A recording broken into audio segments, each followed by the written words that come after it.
Bismillahirrahmanirrahim. Assalamualaikum warahmatullahi wabarakatuh. Saya Ai Sumarni, Kepala SMK Negeri 1 Gunung Buruh. Hari ini saya akan menyampaikan laporan hasil pemecahan masalah manajemen sekolah di SMK Negeri 1 Gunung Buruh periode November 2022. Adapun permasalahan yang saya angkat adalah rendahnya kepedulian warga sekolah terhadap kebersihan lingkungan sekolah. Sebelum ke akar masalah, profil sekolah dulu. Jadi sekolah ini berdiri tahun 2003, sekarang mempunyai 6 kompetensi kalian. Yang pertama TKJ, yang kedua teknik pemesinan, yang ketiga teknik kendaraan ringan, yang keempat teknik desain pemodelan dan informasi bangunan, kelima teknik bisnis dan sepeda motor, keenam multimedia, yang terakhir multimedia ini dengan adanya kurikulum merdeka itu beralih nama menjadi DKV, yaitu desain komunikasi dan visual. Adapun siswa SMK Negeri 1 Buruh yang terbaru ini adalah laki-lakinya 1101 dan perempuannya 410. Sehingga kalau kita jumlahkan keseluruhannya ada 1511. Guru yang mengajar itu ada 77 dan ketenaga T1 ada 24, sehingga seluruh pegawai yang ada di SMK 1 Gunung Buruh itu 110. Sehingga hal ini menyebabkan berbagai kompleksitas dari kegiatan-kegiatan yang ada, sehingga berpengaruh terhadap kebersihan yang ada di Gunung Buruh. Jadi banyaknya personil itu jelas mempengaruhi tingkat kerawanan kekotoran dan kebersihan. Bagaimana kita bisa meningkatkan lingkungan yang bersih. Mengapa hal itu terjadi?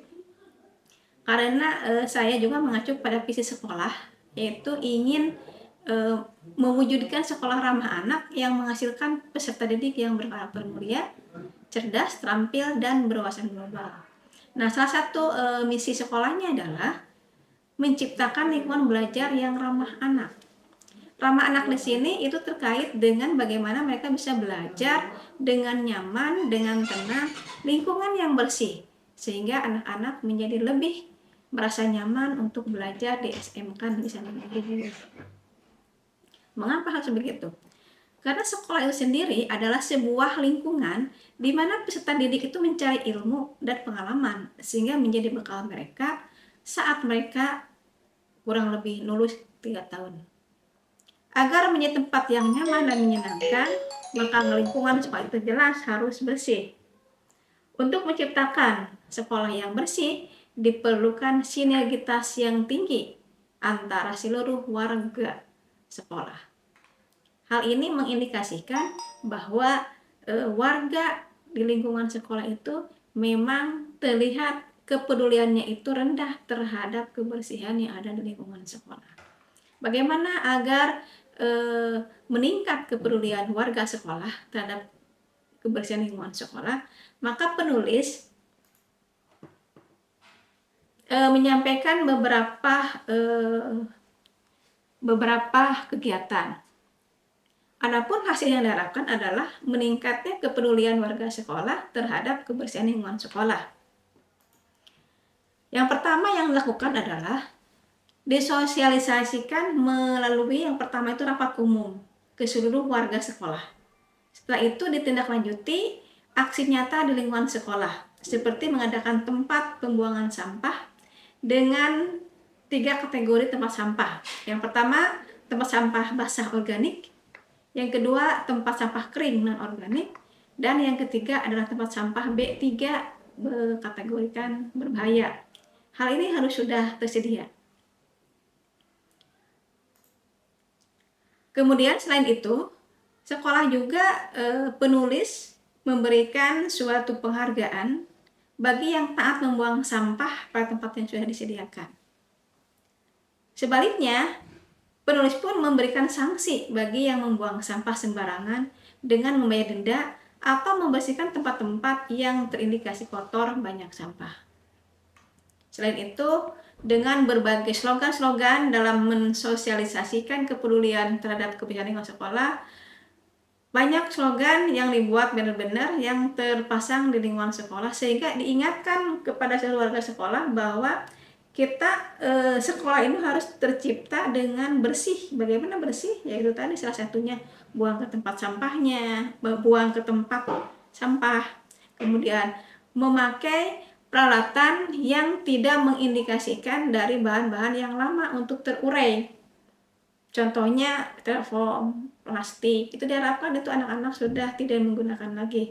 Walaupun itu bukan hal yang mudah, tapi dengan diawali niat dari sekarang, itu butuh proses, insya Allah itu bisa berjalan.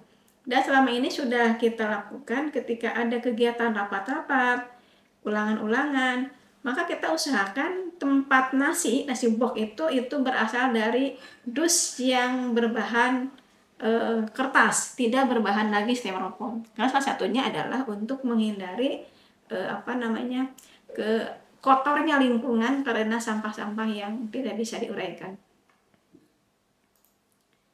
Nah, itu adalah hal yang kami lakukan di sekolah. Oleh sebab itu, sebagai penutup, maka kesimpulan yang bisa saya sampaikan adalah bagaimana mensosialisasikan tentang kepedulian warga sekolah terhadap kebersihan di lingkungan sekolah melalui rapat umum, slogan-slogan, dan menyediakan tempat sampah sesuai dengan kategorinya.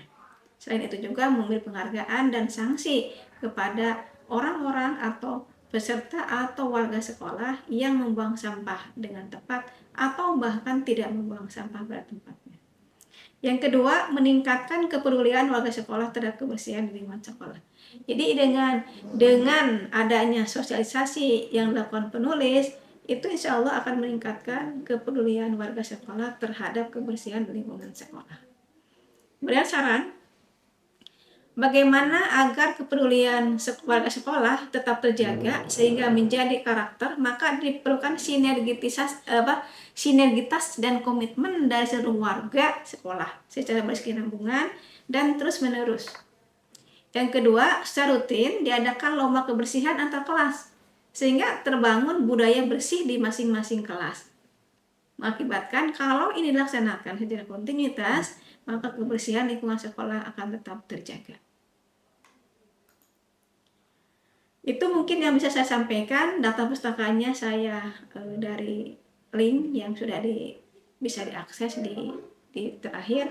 Mudah-mudahan apa yang saya paparkan bisa menjadi bahan untuk kedepannya bagaimana melanjutkan kebiasaan-kebiasaan tentang pedulinya warga sekolah terhadap kebersihan lingkungan sekolah. Demikian yang bisa saya sampaikan, semoga bermanfaat. Wassalamualaikum warahmatullahi wabarakatuh.